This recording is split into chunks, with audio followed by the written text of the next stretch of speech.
안녕하세요. 뽀얀거탑의 아나운서 류일합니다. 여러분 한 주 동안 또 별일 없이 건강하게 잘 보내셨죠?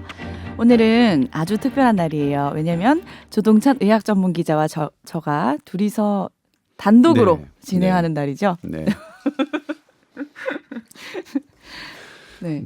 그래도 꽉 차게. 네. 오늘은 그래서 이제 남주원 기자가 오늘 내근이에요. 그래서 네. 이제 뭐 특보나 이런 걸 준비해야 되기 때문에 아. 팟캐스트를 올 수가 없는 사정이어가지고. 그랬군요. 그래서 혼자 나올 때는 항상 더 어떤 얘기를 할까를 오. 더 고심하고 어떻게 이제 재미있게 말씀드릴까를 내용에 고민했습니다. 깊이가 더 있더라고요. 혼자 나오시면. 아, 그런가요? 부담 주는 얘기였나요? 네.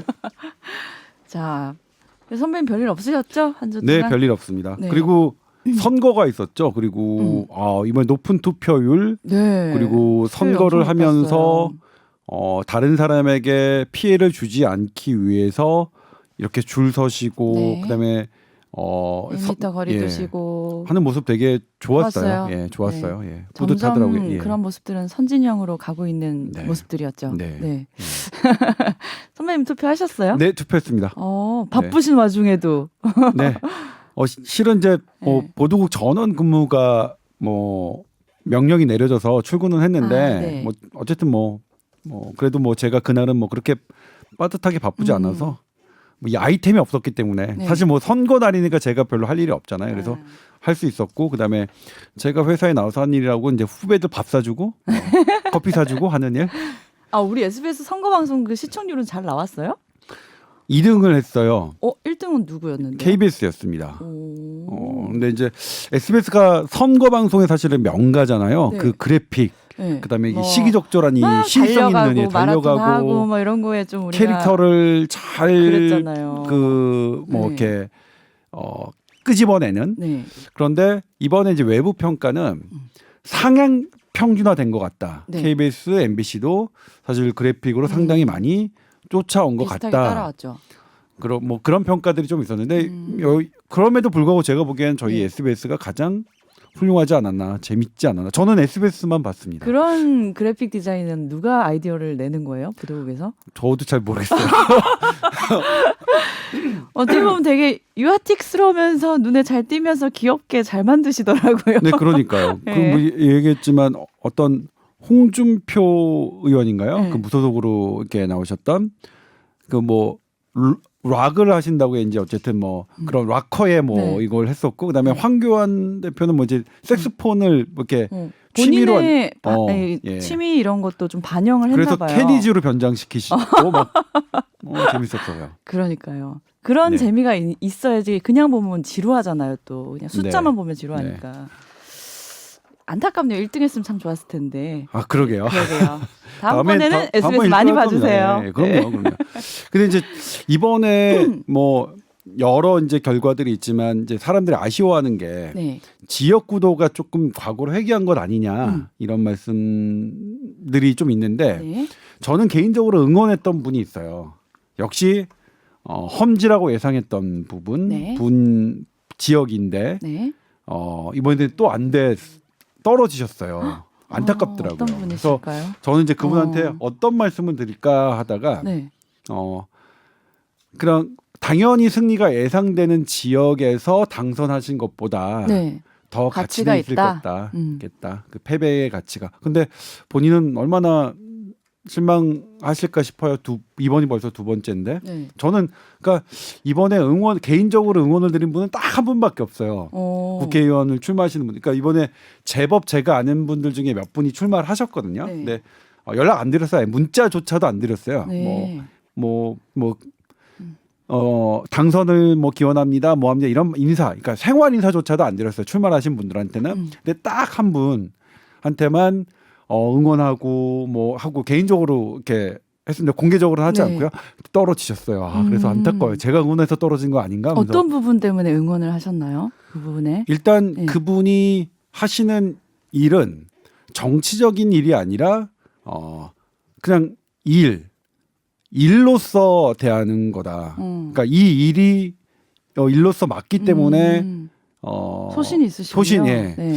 그러니까 여기까지 얘기했으면 얘기할까요? 그냥 예를 들면 이제 지난번에 과기부 장관을 하셨던 유영민 장관이신데 부산에 출마를 하셨어요. 그러니까 네. 저랑 선거구가 아니죠. 네. 근데 장관 과기부는 어떤 게 있냐면 이 의료와 좀 관계된 게 있어요. 그래서 제가 뭐 직보할 수 있는, 그러니까 예를 들면 과기부에서 갖고 있는 어떤 아이템이 네. 일이 사실은 이 의료계가 봤을 때는 조금 이런 부분에 문제가 있다라고 이제 뭐 건의를 좀 했는데 그걸 그러면 잘 받아주셨어요. 네, 그걸 검토를 해서 음. 들어보니 그게 진짜 맞다. 근데 그게 이제 실은 과기부 입장에서는 자기가 원래 갖고 있는 것을 놓는 일이기 때문에 쉽지 않은데 그냥 일로서 합리적으로 그게 하는 게 맞다 이렇게 하셨던 부분들이 있고 그리고 이번에도 이런 내세우는 정책이나 이런 것들이 되게 좋았는데 아무튼 네. 안 되셨어요. 그래서 다음번에 또 좋은 기회가 오시겠죠. 이렇게 좋으신 분들은. 뭐 이제 이거는 안 되는데 나오시면 해운대 갑이었네요. 그러니까 저랑 네. 저 지역과는 다 우리 전혀 부모님과 친척들이 사는 곳이었는데. 전혀 상관없고 네. 제가 유일하게 이제 개인적으로 뭐 말씀을 드린 건 그랬군요. 문자 메시지나 이걸로 응원드린다고 합니다. 그분이 안 되셨어요. 아무튼. 네. 근데 저는 항상 징크스가 있어요. 제가 뭔가를 진심으로 지지하는 분들은 잘 안 되는 징크스가 좀 있어요. 그러니까 앞으로 이제 지지하지 마세요. 아니 우리 신현영 선생님도 이제 네. 비례대표 의원으로 이제 확정되신 거잖아요. 네. 얼마 전에 그 뽀얀거탑에서 한 발언이 약간 문제가 돼서 제가 또 좀 죄송한 마음이 들더라고요. 그러니까 그거는 네. 제가 이제 작년이더라고. 작년에 8월 달인가요? 네. 9월 달인가요? 그 조국 사태 얘기를 하면서 조국 네. 법무부 장관 후보의 당시 후보 시절이죠. 네. 딸 조민 씨가 제1저자로 등재했던 병리학회 했던 결국 이제 그 논문이 취소가 됐죠. 그 논문이 취소가 된 거는 거기에 책임 저자가 이건 문제가 있다라고 생각해서 철회를 요청을 했고 그리고 이제 그걸 받아들여서 이제 결국 그 조민 씨의 논문은 사라진 거죠. 역사 속으로. 네. 그 과정에서 이제 이게 특권층이냐 아니냐 그런 부분들이 이제 부각이 됐었죠. 그때 이제 신현영 교수 당시 교수와 저희가 이제 그 문제를 가지고 논의했는데 그때는 이제 롤을 정했죠. 네. 신현영 교수는 그 당시 이제 대한의사협회는 반대했으니까 네. 조민 씨의 논문이 그렇게 실리는 것이 부당하다는 입장이었으니까 신현영 교수는 대한의사협회 입장에서 발언을 하고 네. 저는 반대로 조민 씨의 입장에서 방어를 맞아요. 해야겠다. 왜 그런 선택을 했냐면 네.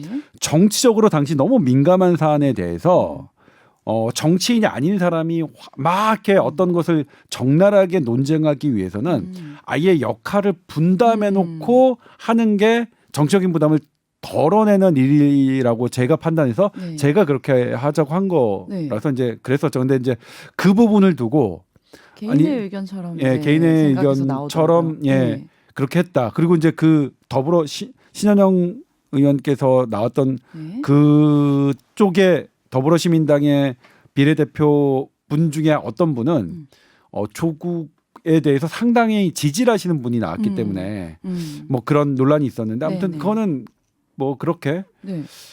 저는 개인적으로 그 논쟁을 할 때 어쨌든 팟캐스트를 할 때는 의과대학 교수로서 얘기를 한 것이기 때문에 네. 전혀 그때는 예상하지 못했던 일이잖아요. 그래서 네. 그걸 갖고 나중에 정치적으로 이렇게 어떤 의도를 갖고 뭐 공격을 하는 것은 그건 조금 무리가 무리가 좀 있겠죠. 있을 네. 것 같고요. 그런 식의 잣대면 네. 어느 누구도 어떤 보도 어떤 팟캐스트에서 얘기하기도 어렵지 않을까. 네. 그냥 있는 그대로 얘기를 하고 그리고 사람은 상황이 바뀌어지면 자신의 생각이 바뀔 수 있는 거고 하면 자신의 생각이 바뀌지 않더라도 네. 조정할 수 있는 거잖아요. 네. 나는 그러니까 A에 대해서 되게 반대하는 입장이지만 네. 근데 어쨌든 어떤 당이나 정치적인 거는 A만 있는 게 아니라 B, C, D, E 이런 다른 부분들 영역이 넓기 때문에 B, C, D, E에 내가 찬성하는 당이면 A에 대해서는 나의 의견을 조금 강하지 않게 네. 뭐 할 수도 있고 아니면 거기 가서도 난 그래도 A는 다르게 생각한다 이렇게 얘기할 수도 있으니까 네. 꼭 어느 한 부분을 가지고 이렇게 막 공격하는 것은 모르겠어요. 저는 정치는 잘 모르니까 저도 이번에 그래서 여러 기자님과 여러 PD님들께 연락을 많이 받았어요. 그 문제로. 근데 뭐 저는 그냥 있는 그대로 말씀드렸죠. 물론 그 신현영 교수님께서 말씀하신 부분들이 전부 롤 때문에 역할 때문에 네. 한 것이라고 볼 수는 없고 사람이 말을 하다 보면 네. 자기의 생각을 얘기할 수도 있고 저도 뭐냐면 그때 저는 오히려 조민 씨의 편에서 얘기를 한다고 롤을 했지만 중간중간에 또 아닌 것도 나왔거든요. 맞아요. 뭐 네. 사람이라 저희가 뭐 좀 그러니까요. 다각도로 얘기하고 있었잖아요. 네. 근데 결국 이 양쪽 의견을 좀 대변하는 입장으로 말씀을 하신 게 크기 때문에 그런 식으로 이제 오해를 하는 거는 좀 무리가 있을 것 같다라고 좀 저희가 해명을 해드리고 싶었습니다. 네. 네. 그래도 뭐 잘 되셨으니까. 네. 예. 자, 그리고 오늘 사연 하나가 왔는데요. 소개를 좀 해드릴게요. 안녕하세요. 잊을만 하면 궁금한 일들이 생기는 것 같습니다. 이 정도면 궁금한 일이 자주 생기시는 건 아닌 것 같은데요. 저는 늘 궁금한 게 생겨서. 자, 올해 벌써 42살이 된 남자인데요. 평소 PC와 스마트폰을 업무용이나 습관적으로 아주 자주 하는 편입니다. 그런데 갑자기 손발에서 피가 좀 안 통하는 느낌이 들다가 또 혈액이 막 움직이는 느낌이 들면서 손바닥, 손등, 발바닥, 발등, 발목 이런 데가 막 저리고 가려운 증상이 생겼습니다. 그러면서 자꾸 여기저기를 동시에 긋고 싶은 느낌이 막 참을 수 없을 때도 있다는데요. 이번에는 며칠째 이런 현상이 계속되고 있다는데 이게 혹시 스마트폰을 많이 만져서 그런 건지 아니면 갑자기 뭐 이런 질병이 나타날 수도 있는 건지 여러 가지 가능성을 보고 의심할 만한 질병이 뭐가 있을까요? 또 치료는 받아야 할까요? 물어보셨어요. 네. 이런 증상이 있나 봐요. 네. 막 온몸이 가렵고 네. 따끔거리기도 하신다는데요. 네. 피부의 문제인가요, 이거는? 제가 만약 네. 제가 30대 때 신경외과 전문의를 땄죠. 네. 그때 제가 만약 이렇게 저에게 찾아온 환자분이 이렇게 말씀하시면 이거는 그러니까 이상 감각이다. 정상적인 감각이 아니기 때문에 말초 신경이 이상이 있는지 검사를 하고 그러면 이제 근전도 검사를 하는 거거든요. 네. 거기에 이상 소견이 없다면 이거는 실제로 중추신경계 그러니까 경추 MRI나 혹은 뇌 MRI를 필요한 소견이라 이렇게 얘기할 수 있었을 것 같아요. 네. 근데 지금 제가 이제 이분 사연을 보내주신 분하고 거의 비슷한 나이인데요, 제가. 네. 네. 거의 비슷한 나이죠. 네. 근데 앞자리가 같네요. 네. 네. 뒷자리도 별 차이 안 나요. 그런데 네. 지금 뭐냐면 좀 지켜보시죠. 그럴 것 같아요.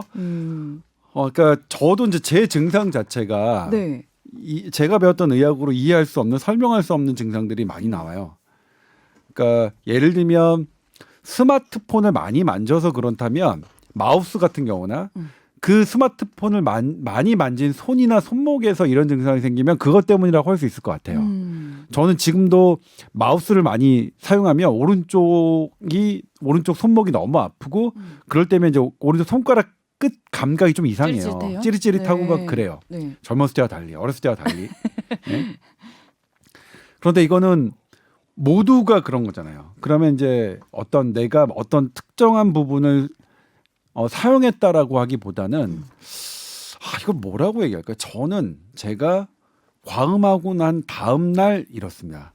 손과 발 양쪽 그러니까 두 손과 두 발이 다 그 찌릿찌릿하고 네. 뭔가 전기 통하는 느낌, 뭐 그런 혈액 느낌을 순환이 잘 안 되는 거 아니에요? 뭐 그렇겠죠. 네. 그다음에 이제 이게 술은 그런 게 설명이 되는 게 술은 그 알코올이 중간에 아세트알데하이드가 되는데 그 아세트알데하이드가 그러니까 혈관을 따라서 이렇게 축적이 되고요. 네. 그리고 혈관의 투과성을 좀 변화를 시켜요.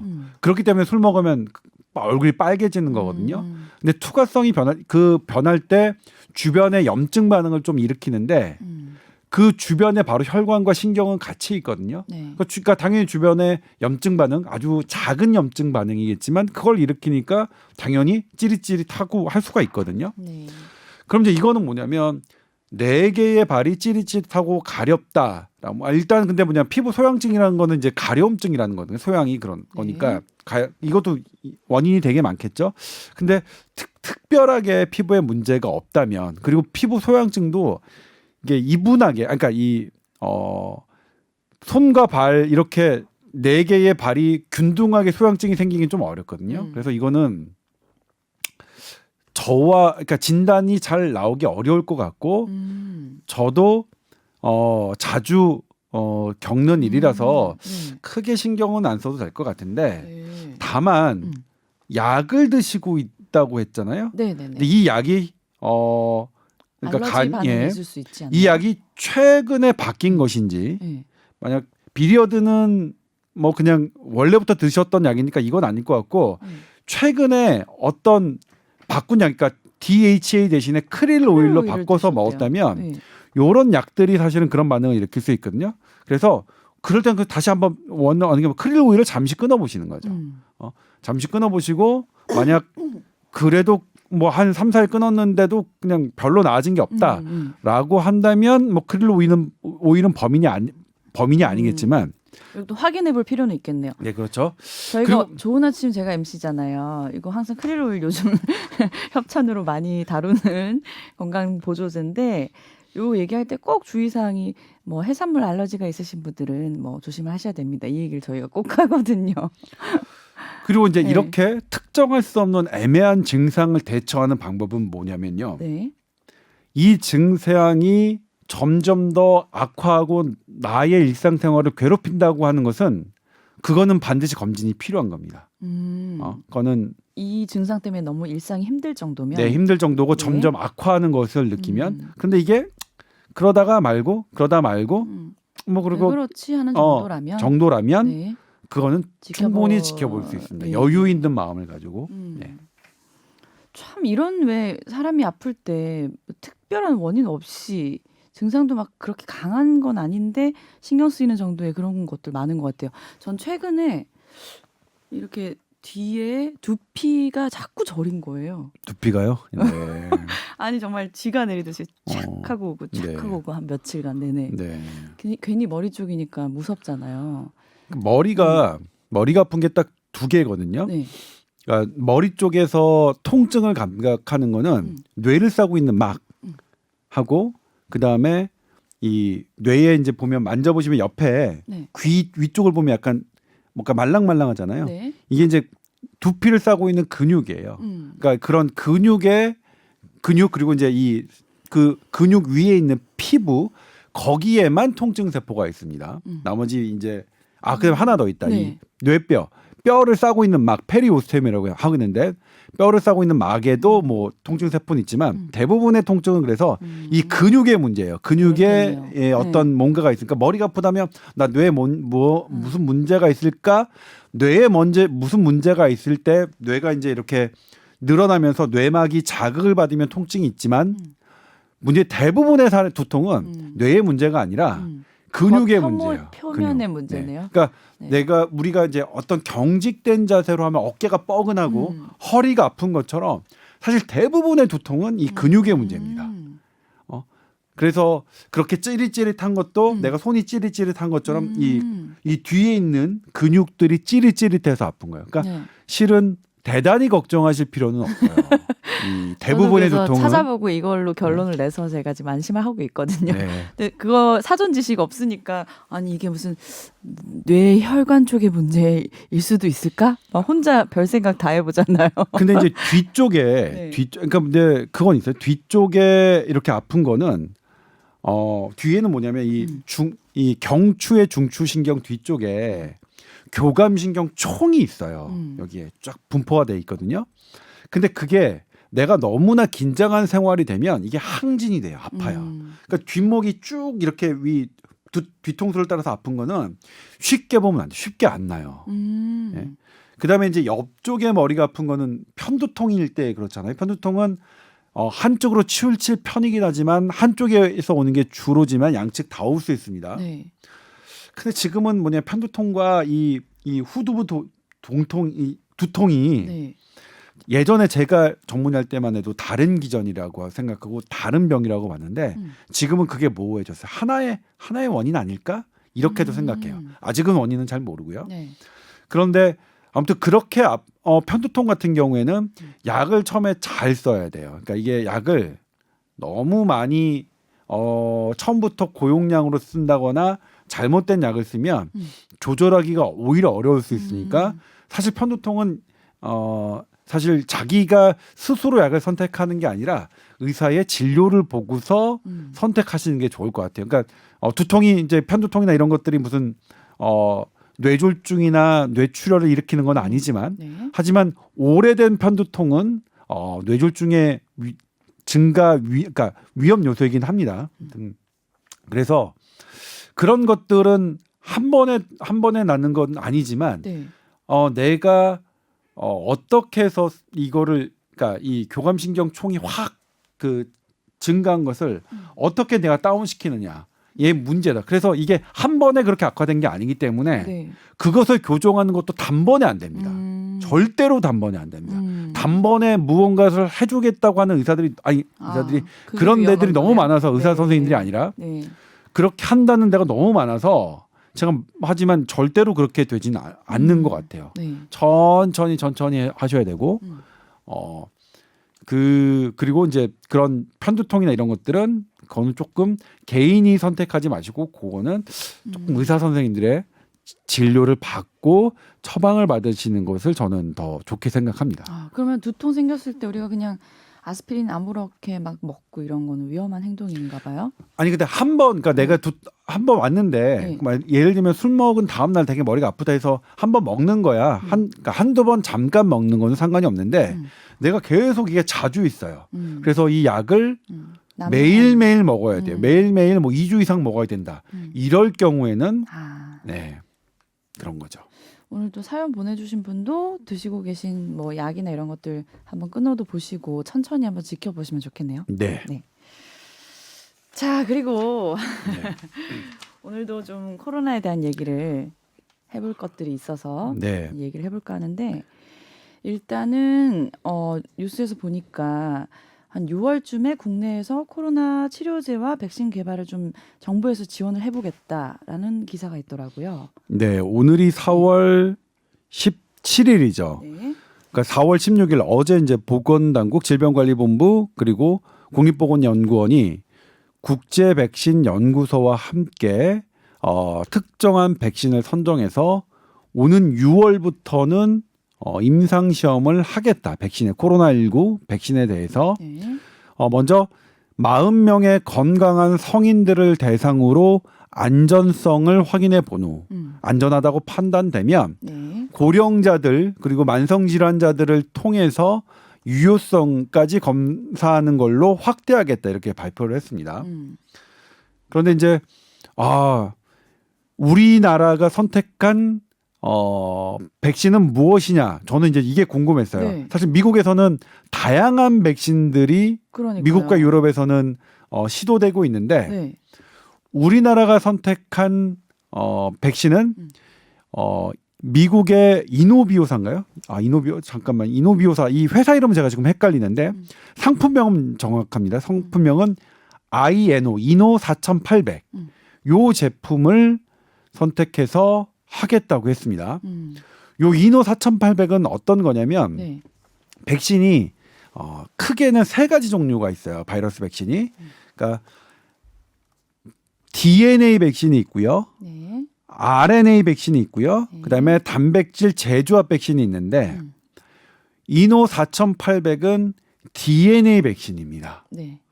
이제 DNA 뭐 RNA 이거 너무 어렵죠.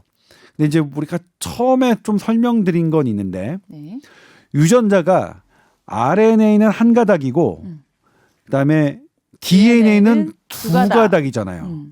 그러면 아무래도 두 가닥이 있는 게 양발로 짚고 서야 깽깽이로 서는 것보다는 안정적이죠. 그렇죠? 너무 눈높이 맞춤형으로 설명해 주시느라 애쓰시네요. 아니 제가 그렇게 외우고 있어요. 그렇게 외웠기 때문에. 그래서 이제 코로나19는 RNA 바이러스예요. 그래서 안정하지가 않아요. DNA 바이러스에 비해서. 그래서 RNA 바이러스에서 불안정하기 때문에 몸 밖으로 나오면 쉽게 죽는다. DNA 바이러스에 비해서. 대신에 RNA 바이러스 한 가닥밖에 없으니까 얘가 잘 바뀌죠. 바뀔 수 있는 거죠. 그래서 이런 특징이 있는데 네. 백신도 좀 비슷해요. DNA 백신은 조금 더 안정적이고 그리고 이 DNA 백신이 이 재료가 안정적이니까 생산 설비를 빠르게 구비할 수 있는 건 있죠. 그런데 RNA 백신에 비해서 DNA 백신은 좀 많은 양을 넣어야 된다고 하더라고요. 근데 DNA 백신은 뭐냐면 간단하게 설명드리면 네. DNA 바이러스가 갖고 있는 어떤 항원을 네. 바이러스 전체가 될 수도 있고 일부분일 수도 있죠. 이것을 플라스미드라는 그 DNA 그릇에 담아요. 네. 그래서 그 담은 그릇을 우리 몸에 주입해서 면역을 유도하는 겁니다. 그러니까 네. 사실 뭐 되게 어렵지 않고 간단한데 근데 이 RNA 백신에 비해서 실제로 사람에 투여하는 양은 좀 많아야 되고 그러면 양이 많으려면 이제 독성이 좀 커져야 되고 그다음에 이제 또 DNA 백신은 현재 상업화된 게 없어요. 네. 상업화된 게 없다는 말은 실제로 완제품까지 성공한 사례가 없다는 거죠. 아, 그럼 우리가 알고 있는 백신들은 다 RNA 백신인 줄 RNA 백신이나 아니면 단백질 제조합 백신인 거죠. 네. 우리가 지금 맞고 있는 바이러스에 대한 백신은요. 그러면 그런 문제가 있죠. 왜 그러면 아직 시도네요? 완제품이 아닌데 우리는 굳이 미국에서는 RNA 백신과 아니면 유전자 제조합, 단백질 제조합 백신이 있는데 우리는 왜 굳이 이미 DNA 백신 이거를 왜 선택했을까? 네. 봤더니 지금 우리가 선택한 이노 4800은 메르스에 관해서긴 하지만 미국에서 임상 2상까지 진행돼 있어요. 그래서 미국에서는 이미 메르스에서 2상까지 진행하려면 1상인 독성 시험을 이게 했었던 거잖아요. 그래서 독성이 없다고 판단된 거잖아요. 네. 그럼 미국에서 독성이 면제됐으니까 우리나라에서 할 때도 독성 시험 기간을 뭐 생략하거나 매우 단축시킬 수 있는 거죠. 그러니까 네. 빠르게 할 수 있다라는 장점이 있고 두 번째 이것을 DNA 백신은 RNA 백신이나 유전자 제조업 백신보다 생산 설비를 빠르게 구축할 수가 있답니다. 네. 그러니까 지금 우리는 아무것도 현재 없는데 코로나19에 대한 어떤 백신 생산 체제는 없지만 이거는 비교적 빠르게 생산할 수 있기 때문에 요걸 선택했어요. 근데 다만 이제 문제는 뭐냐면 DNA 이 백신은 대량으로 생산할 수 있는 시스템이 현재 없기 때문에 네. 이게 만약 성공한다 하더라도 한 몇백만 도주에 몇백만 도주 이게 평소에는 되게 많은데 근데 코로나19는 감염력이 워낙 세니까 인구의 60% 70% 정도를 우리가 지금 얘기하고 있으니까 네. 그 정도면 한 3천만 도주 정도가 필요한 거잖아요. 네. 그렇기 때문에 이것만은 좀 부족할 것이다. 라고 생각을 하고 있고요.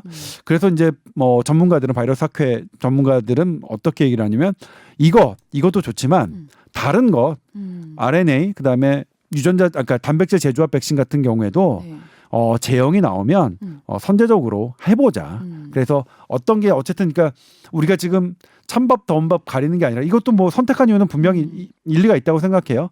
이것도 해보고 다른 것도 해봐서 좀 폭을 넓혀서 네. 많은 사람들이 그래야겠죠. 이렇게 할 수 있게끔 해보자라는 게 뭐 지금 나온 겁니다. 근데 이제 이게 만약 뭐 성공하면 언제 그러면 백신을 맞을 수 있느냐 네.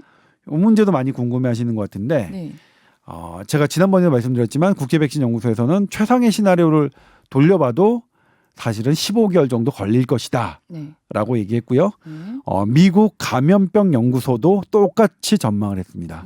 그러니까 지금 똘똘한 가능성이 높은 백신 후보 물질의 임상 시험을 최상의 시나리오를 돌려도 네. 12개월 이상은 걸릴 것이다. 그러니까 지금 올해 안에 당장 백신이 이것을 어떻게 막는 그런 거는 안 되겠지만 코로나19가 2년, 3년 장기적으로 봤을 때 백신은 대단히 중요한 문제니까 우리나라도 여기에 적극적으로 발을 내디딜 필요는 있는 문제겠죠. 네.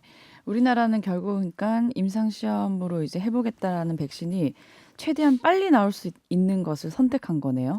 네. 네. 네, 그렇죠. 우리나라는 그렇죠. 근데 그래야 이제 우리나라 왜냐면 이제 그럼 미국에서 뭐 이렇게 나온 미국도 거 이쪽을 개발하고는 있나요? 네. 미국에서는 이미 하고 있고요. 4월 6일부터 네. 이 이노 4,800에 대해서는 4월 6일부터 이미 시작한 거고요. 네. 우리나라는 이제 지금 막 계획적으로 그러면 아마 6월 달에는 가능하지 않을까 하는데 우리나라도 왜 미국이 하는데 왜 우리나라가 해야 되느냐? 왜냐면 식약 처가가 다릅니다. 그러니까 미국에서 허가가 났다 하더라도 네. 우리나라의 이 식약처가 별도의 무언가를 허가를 해줘야 되는데 네. 또 시간이 물론 걸려요. 네, 그러면? 또 시간이 걸리기 네. 때문에 그렇기 때문에 이런 것을 좀 해두면 훨씬 더 단축될 수 있겠죠. 그리고 또 하나 이제 미국에서 효과가 있다고 해서 우리 한국인에게 동양인에게 효과가 그대로 보장된다는 보장은 없으니 그런 보장은 없으니 그런 부분들도 하나씩 맞춰간다는 의미가 있고요. 네. 그러면 그 15개월이라는 게 결국 6월부터 국내에서 개발이 진행되면은 한 내년 여름쯤 네. 만날 수 있을까요? 네, 내년 여름쯤. 예. 그러니까 이게 우리가 꼭 밟아야 되는 얘기지만 네. 이게 이제 안소니 파우치가 얘기한 거죠. 네. 안소니 파우치는 잠깐 간략하게 설명드리면 최근에 저한테 이 안소니 파우치가 저한테 페이스북 친구 요청을 했어요. 네. 저 깜짝 놀랐어요. 근데 뭐 그분이 직접 한 건 아닌 것 같고 그분의 팬들이 만들어 놓은 계정이 아닐까 저는 그렇게 추정을 하는데 네.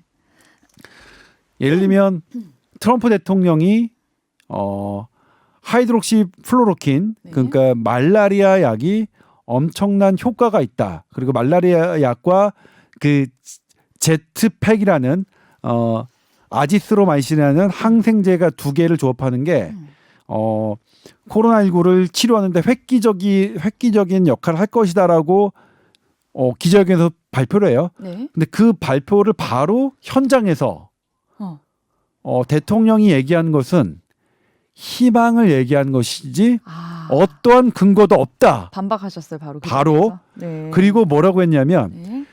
사람들에게 희망이라고 얘기한 것은 헛된 희망을 얘기하겠죠. 헛된 희망을 얘기해 주는 것은 unreasonable하다. 이성적인 행동이 아니다. 이렇게 반발한 분이에요. 이 안소니 파우치가 얘기한 것을 보면 네. 어쨌든 얘기했는데 네.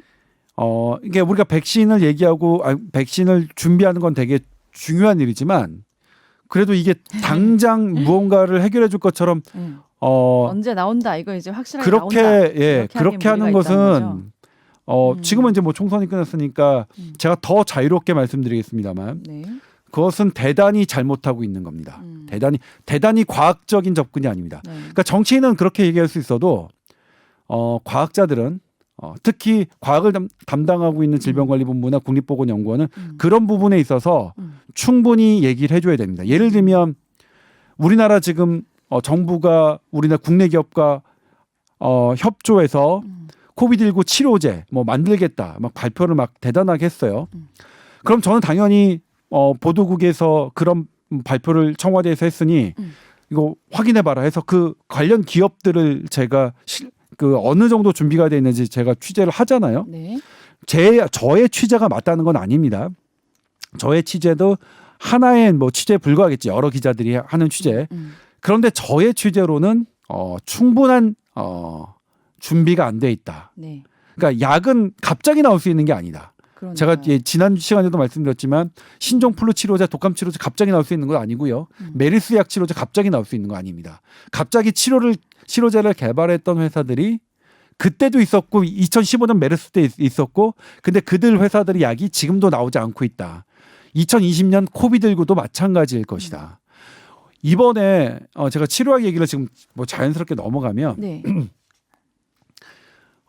점점 더 우리나라가 확보하고 있는 말라리아 약, 우리나라는 코비드 치료제, 항바이러스 치료제로 확보하고 있는 게 네. 에이즈 치료제하고요. 네. 말라리아 치료제인데요. 지금 확진자들에게 쓰고 있는 네, 약이죠. 쓰고 있어요. 두 개를. 에이즈 치료제는 한 2만 건 정도, 2만 명분. 네. 그다음에 하이드록시플로로킨은 한 20만 명분. 근데 초창기에는 하이드록시플로로킨이 말라리아 치료제가 효과가 있다는 연구들이 제법 있었어요. 중국이나 이런 연구에서. 네. 그런데 이게 유럽으로 가고 미국으로 가니까 완전히 상황이 좀 바뀌었어요. 왜요? 뭐 프랑스 팀은 보건당국은 지난 이틀 전이죠. 이틀 전에 하이드록시플로로킨 효과 없다라고 아예 발표를 해버렸어요. 근데 물론 나중에 또 바뀔 수는 있습니다. 계속 네. 바뀌었으니까. 근데 이번 미국에서도 마찬가지고요. 미국이 근데 이제 지금 봤더니 오히려 에볼라 바이러스를 치료했던 렘데시비르가 효과가 더 있다는 보고가 지금 나오고 오늘 아침에 이게 완전히 떴죠. 그런데 또 오늘 이제 뉴스 중에서 중요했던 제가 이제 좀 그 되게 눈길이 갔던 게 네. 이 렘데시비르에서 저항성을 보였던 사람에게 네. 환자에게 투여할 수 있는 좋은 후보 물질의 약이 또 논문으로 발표됐어요. 4월 6일. 물론 아직 임상 실험이 된 건 아닙니다. 쥐 실험과 사람 세포에 대해서 세포 실험이 있었는데 이 약은 어떤 거냐면 이미 만들어진 약이에요. 이 만들어진 약인데 이 만들어진 약을 이렇게 한번 활용했더니 네. 이 활용하는 것은 뭐 어떤 식으로 활용을 하냐면 지금 수많은 약들이 있습니다. 네. 그리고 바이러스 코비드19의 이런 유전자가 많이 분석돼 있습니다. 그리고 특정한 어떤 약들은 어떤 유전자를 타겟팅으로 하는 게 있습니다. 이걸 맞춰본 거예요. 코비드19가 갖고 있는 유전자와 그 시중에 나와 있는 우리가 개발해 놓은 이 약들이 갖고 있는 유전자 타겟팅 이것을 인공지능을 돌려서 맞춰보면 이게 여러 회사에서 이미 쫙 이렇게 리스트업을 했거든요. 그것 중에 하나를 해본 거겠죠. 그 연구팀이. 네. 그랬더니 실제로 효과가 있어요. 그러니까 이거는 갑자기 개발한 게 아니라 이미 있는 약을 이렇게 해보는 거죠. 사실 이 부분이 저는 우리나라 제약업계에서 조금 아쉬운 부분이 그거예요. 우리는 사실은 있는 것보다 우리가 갖고 있는 것보다 보도는 네. 그리고 그거의 보도 자료는 훨씬 더 좀 크게 나오는 경향이 있다. 그런데 그런 게 실제로 이렇게 보도만 갖고 보도 자료만 갖고 이렇게 할 수 있는 문제가 아닌데 이 약이 네. 나온다는 것은 단기간 그러니까 제가 제 친구들한테 하는 말인데 단기간에 약이 나올 것 같으면 생물학 뭐 생화 화학 물리학 이런 거 할 필요가 없을 정도죠. 네. 그러니까 이게 제가 말을 조금 짧게 해서 이해를 조금 더 말씀드리면 생물학, 물리학, 화학 이런 기초과학들의 연구가 충분히 된 이후에 네. 그 이후에 생리학, 생화학, 양리학 등이 결합해서 약이 나오는 거지. 네. 이게 갑자기 뚝 뭐가 터지면 요 약 나왔다 이렇게 되는 건 아닌 것 같다. 네. 그래서 이 물리 단계에서부터 쭉쭉쭉 해가지고 여러 후보 물질을 약들을 갖고 있는 그런 데서 약이 나오는 거지. 그런 것들이 상당히 우리나라가 없다는 게 아니라 우리나라는 있어요. 우리나라도 분명히 있는데 네. 우리나라는 갖고 있는 것에 비해서 포장이 조금 센 느낌을 예전부터 받았다. 네. 그래서 그 포장이 세가지고 막상 들여다가서 포장을 벗겨보니까 없었던 걸 제가 말씀드렸지만 2009년, 2015년에도 너무 뼈저리게 겪어서 네. 그래서 저는 훨씬 더 보수적으로 보게 됐다. 그러니까 저는 2019년 코비드에 대해서 국내 제약사가 개발한 코비드 치료제, 코비드19 치료제, 그다음에 뭐 백신 개발 이거는 저는 보도하지 않았어요. 보도한 적이 없는 이유가 바로 그런 부분이다. 근데 그러면 너는 친미주의적이냐?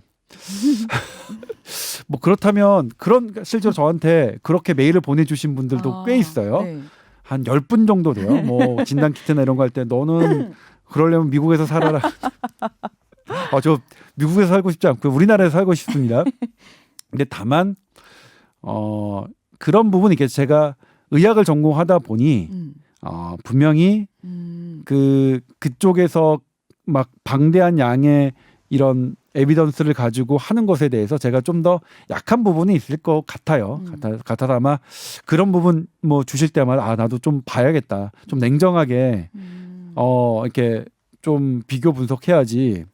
이걸 너무 뭐 미국의 어떤 하버드 대학이나 뭐 MIT 그러니까 뭐 그런 대학 스탠포드나 뭐 이런 대학에서 그다음에 영국의 캠브리지나 이런 대학 것만 너무 이렇게 너무 현혹되지 말자 이런 뭐 생각을 하긴 하는데 아무튼 전 그래도 말씀드릴 수 있는 건 그렇게 현혹이래야 돼.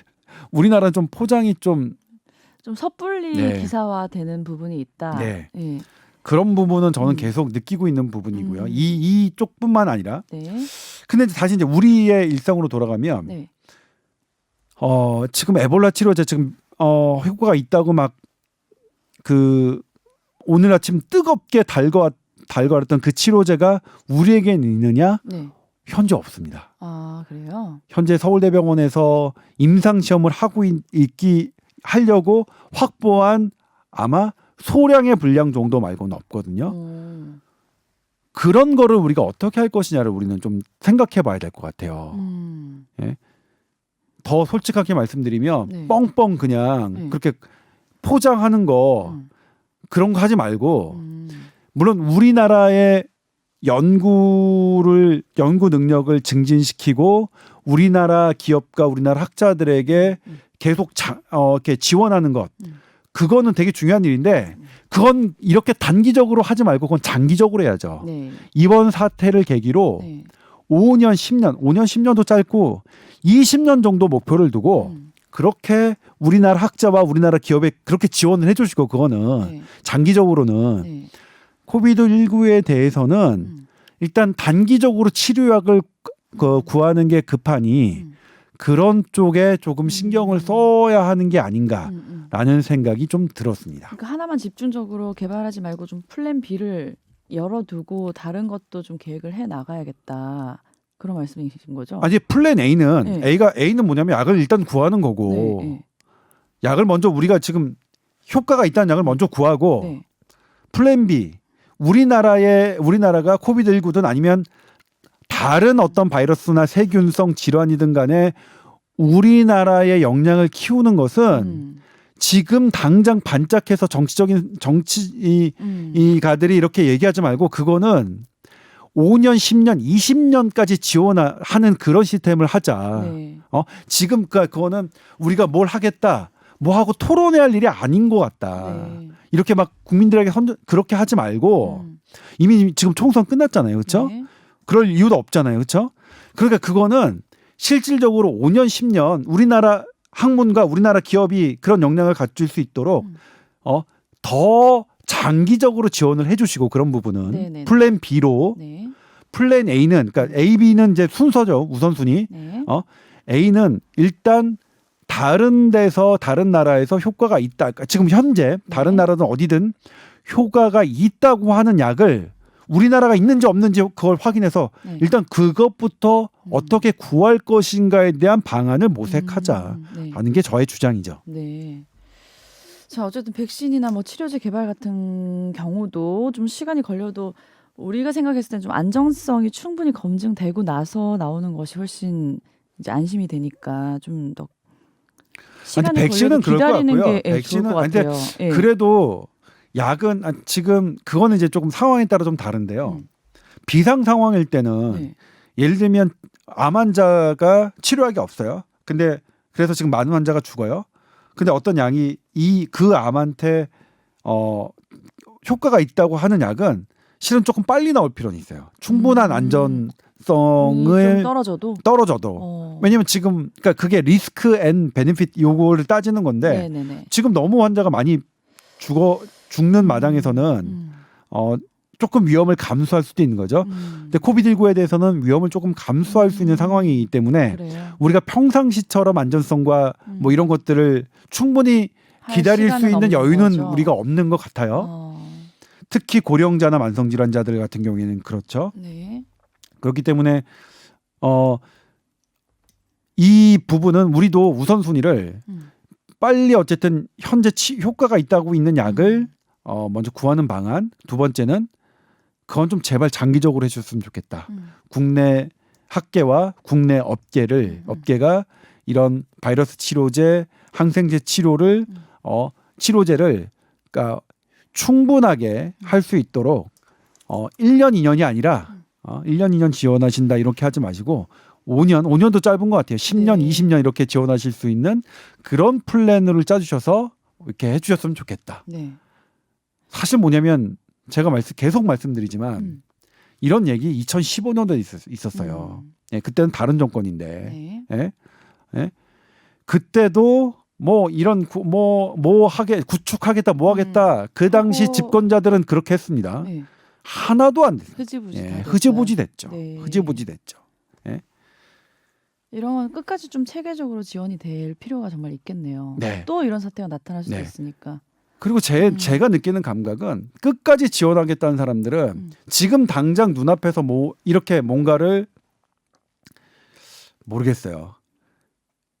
그런 성향가 끝까지 지원하려고 꾸준히 하려고 하는 사람들은 당장 막 이렇게 뭘 이걸 포장하고 하는 것에 신경을 쓰는 것을 좀 덜 할 것 같은데 저는 염려가 돼요. 이런 거 막 이렇게 해서 보도자료 내고 뭐 하겠다 하고 할 때마다 이거는 되게 시간이 많이 걸리는 건데 예를 들면 우리나라 코로나19 치료제를 개발해서 막 이렇게 육성하겠다는 거가 뭐가 나쁩니까? 네. 정말로 저는 열렬히 환영할 일인데 이게 지금 막 대대적으로 지금 당장 무언가가 나올 것 같은 것처럼. 분위기를 만드는 것은 너무 그것은 일찍 예. 발표한 것 같아요. 그것은 예. 제가 갖고 있는 감각이랑 조금 음. 맞지 않는 것 같다는 생각이 좀 들었어요. 네.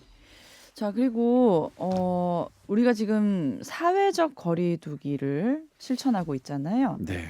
근데 이제 이 체제에서 생활 방역으로 좀 전환을 하자라는 네. 얘기가 있더라고요. 이게 좀 차이가 있는 거죠.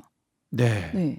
그러니까 지금은 이제 우리 고강도 사회적 거리두기죠. 네. 대표적인 게 휴교입니다. 지금 아이들이 학교를 안 가고 있죠. 네. 그 다음에 어떤 지금 어디까지 됐죠? 유흥업소죠. 유흥업소가 아예 다 문을 4월 19일까지 문을 닫고 그 다음에 공적인 행사 예를 들면 국공립 무슨 천문대나 이런 어디 그 문화관의 무슨 강좌나 교양 이런 것들이 그런 거 다 미뤄졌고 네.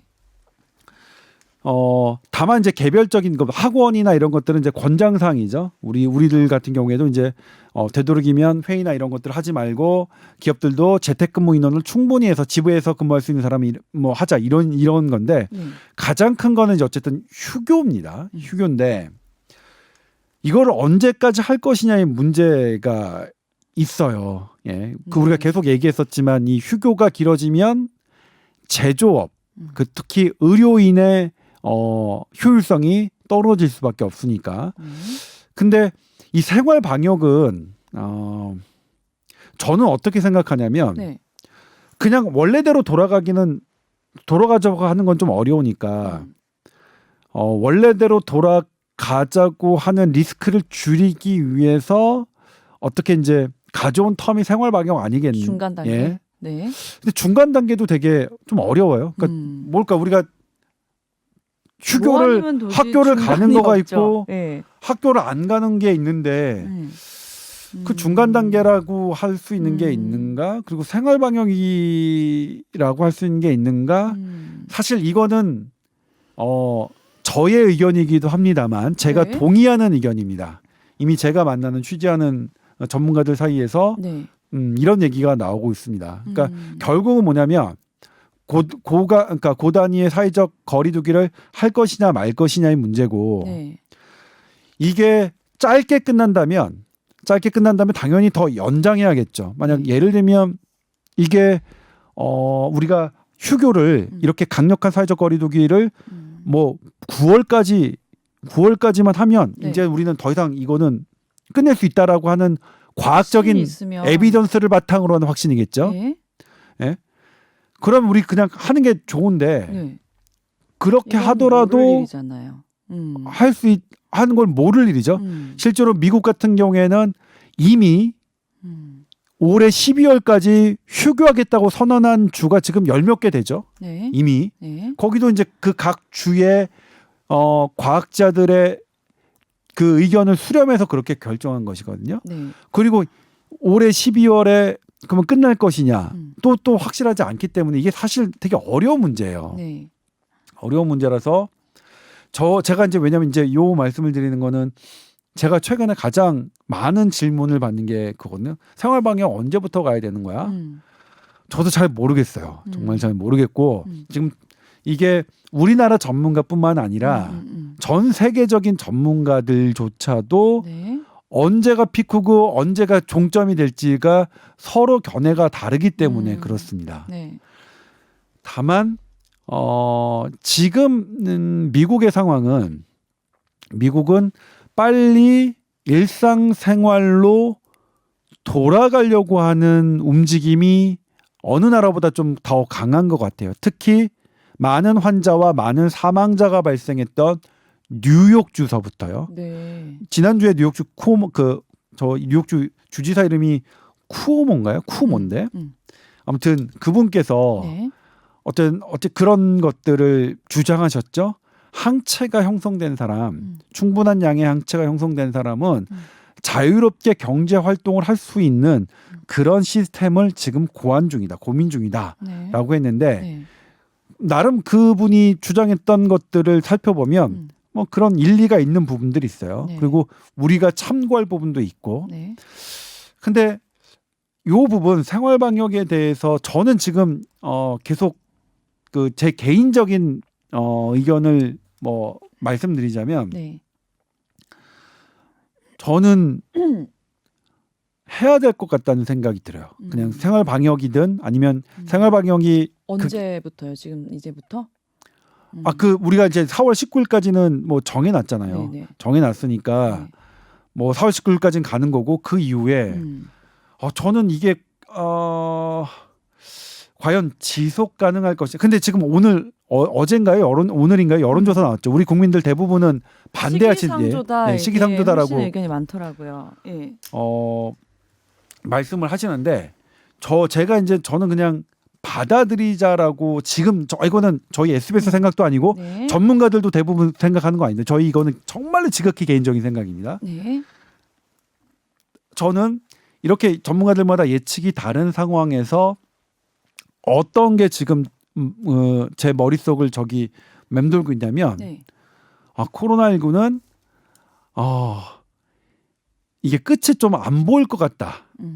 이 얘네의 바이러스의 되게 특징이 그러면 빨리 받아들여야 되는데 우리는 지금 일상생활을 그러니까 휴교를 해서 강력한 사회적 거리두기를 하고 하지만 그럼에도 불구하고 일상생활에 그냥 허용된 부분이 있죠. 우리 식당이나 레스토랑 그냥 다 열잖아요. 그렇죠? 네. 뭐 금지시킨 거 아니잖아요. 네. 그런 데서 보면 특히 지하철도 보면 출퇴근 시간에 지금 사람 되게 많거든요. 근데 제가 지난번에 말씀드렸지만 퇴근 시간에 제가 지난번에 7시 정도에 강남역에서 교대역까지 지하철 타는 사람이 꽤 많았어요. 그런데도 사람들이 마스크를 쓰고 기침을 나오는 재채기를 나올 때 사람들이 마스크를 쓰는데도 이제 막 어떻게 조심하는 부분을 보면 저는 우리나라 국민의 이런 지금까지 확인된 감염병을 조심하는 생활 태도면 일상을 해도 되지 않을까? 그래요? 일단 끝이 보이지 않는 아는 게 먼저 있고 두 번째 우리나라 국민이면 할 수 있지 않을까라는 생각 때문에 저는 그런 생각을 해봤어요. 이건 그러니까 계속 말씀드리지만 네. 전문가들의 생각도 아니고 네. SBS 생각도 아니고 저의 지극히 개인적인 생각입니다. 이렇게 생활 방역으로 전환을 하게 되면 뭐 다시 계약을 하게 되고 하면 우리가 제일 우려하는 게 좀 2차적으로 감염이 또 확산이 되지 않을까 이런 부분이잖아요. 네. 그런 가능성은 어떻게 보시나요? 그런 가능성이 있다고 보고요. 네. 근데 그게 만약 한시를 정해놓고 9월이면 그러니까 이거 계속 말씀드리지만 저의 개인적인 생각이에요. 네네. 그러니까 이게 그러니까 이게 어떤 나중에 이게 이제 그리고 저의 개인적인 생각 아시겠지만 팟캐스트를 들어주시는 분은 아시겠지만 자꾸 바뀌어요. 저도 바뀝니다. 네. 왜냐면 끝이 있다면 네. 9월이라면 9월에 그렇게 해서 그럴 위험성이 사라진다면 그렇게 하는 게 맞겠는데 지금 봐서는 9월까지 휴교를 했다가 그때 개혁하더라도 9월에도 또 그런 위험성이 있다고 보여지거든요. 네. 그리고 연말 12월에까지 연장을 해서 12월에 계약을 한다면 또 그럴 그때도 수 있다. 또 그럴 위험성이 지금도 있거든요. 확 번지는 위험성은. 그러니까 우리가 이거를 연장한다고 해서 그 위험성이 없어지는 게 사라질 아니라 것 같다면 연장하는 게 맞는데 미루는 것밖에 안 된다. 연장이 안 될 것 같으니까 예를 들면 그러면 우리가 백신이 나올 때까지 네. 15개월 후까지 기다린다.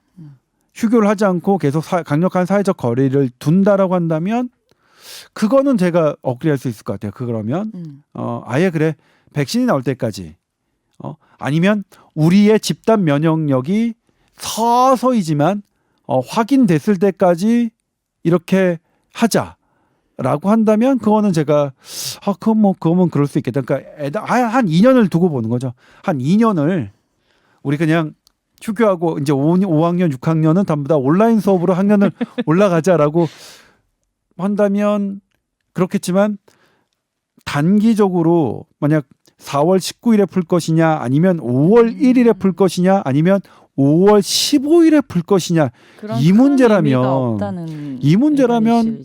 제 생각에는 계속 반복해서 말씀드리지만 제 생각에는 왜 반복해서 말씀드리는 이유는 이거 여론과 다르기 때문이에요. 네. 그러니까 여론과 다른 국민의 뜻과 다른 생각을 보도하고 말씀드리는 건 너무나 저로서도 너무나 겁나는 일이고 위험한 일인 건 뭐 너무나 아니까요. 사실 뭐냐면 제일 좋은 게 제 생각과 달리 여론에 따라서 얘기하는 게 저도 제일 편해요. 정말 톡 까놓고 말씀드리자면 기사도 그냥 제 생각과 달리 여론 따라서 그러니까 이렇게 얘기하면 정말로 많은 좋은 댓글 받겠다라는 거 다 예상하거든요. 그리고 그런 부분으로 그게 제일 편해요. 솔직히 말씀드리면 제일 기사 쓰기 쉽고 아무 생각 안 해도 되고 취재도 별로 어렵지도 않아요. 네. 요렇게 조금 여론과 반대되는 말씀을 드릴 때가 제일 부담스럽고 어려운데 이 부분은 SBS 보도국과 상의된 부분이 아니라 개인적인 거기 때문에 개인적인 것이라고 계속 강조해서 말씀드립니다. 저희는 그런 의견을 더 듣고 싶어 하는 면이 있거든요. 그러니까 너무 겁내지 마시고 다 말씀해 주세요. 네. 너무 겁나요. 그래서 그런 부분 때문에 저는 지금 이렇게 생각을 했다. 그러니까 미룬다고 그러니까 예를 들면 조금 크게 2년 정도 1년도 저는 지금 제 생각으로는 1년도 조금 어려울 것 같고 그래서 저는 제 동료들이 물어봐요. 언제쯤 우리 좀 여행 가고 그럴 수 있느냐. 저는 이 코로나19는 원래 제 갈 길 간다고 생각하고 있고요. 우리가 이 코로나19에 대한 생각이 어떻게 바뀔 것이냐에 저는 문제라고 생각하는데 한 여름 정도면 우리의 전 세계인의 생각이 조금 바뀌지 않을까? 그래요? 빠른데요, 그러면?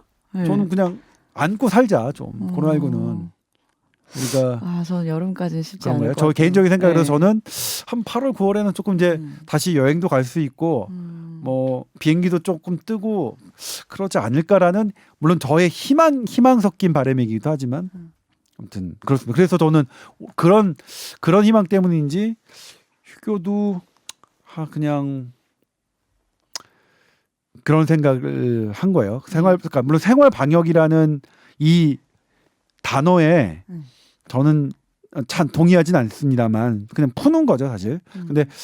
근데 우리 국민들이 보여주신 그런 것들은 제가 동의하지 않은 생활 방역조차도 그러니까 어쩔 수 없이 제가 인정할 수밖에 없을 만큼의 태도 그 자세를 보여주신 것도 사실이기 때문에 뭐 그런 차원에서 뭐 말씀드리는 겁니다. 네. 좀 이제 휴교와 또 온라인 수업이 좀 기간이 더 연장되면 아마 엄마들의 의견이 바뀌실 수도 있어요. 빨리 개학을 하는 쪽으로 많이들 힘들어하고 계시더라고요. 뭐 그럴 수 있죠. 근데 사실 지금도 되게 힘드셨을 텐데 어머님들 그리고 할머니 할아버님들 되게 힘드셨을 텐데 오늘도 보면 반대 시기상조다라고 말씀하시는 거는 이게 정말로 그 어떤 나의 생명과 나의 건강과 연결되는 부분에 있어서 제일 중요한 부분이죠. 되게 중요하게 정말 중요한 부분이구나 우리 생활에 그런 생각이 다시 좀 들었어요. 그렇기 때문에 조동찬 의학 전문 기자는 특별히 더 여론과 상관없이 본인의 의견, 사실 이런 것들을 더 충실하게 보도해 주셔야 돼요.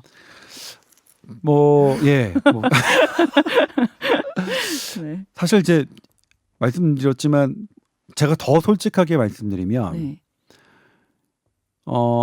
저의 정치적 성향은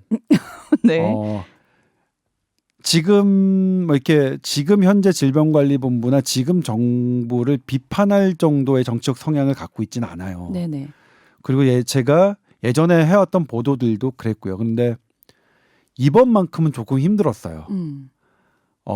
제가 취재된 대로 보도를 하는 게 되게 힘들었고 사실 이 팟빵에서 제가 우리나라 정책을 비판했을 때 팟빵 댓글도 다시는 안 듣겠다. 조동찬이 진행하는 뽀얀거탑 다시는 듣지 않겠다라고 댓글 주신 분도 있는데 뭐 안 읽으시는 것 같죠? 아니 안 읽는 것 같으시죠? 다 읽어요. 뭐 근데 할 수 없다고 생각합니다. 그분은 이제 안 들으시겠죠.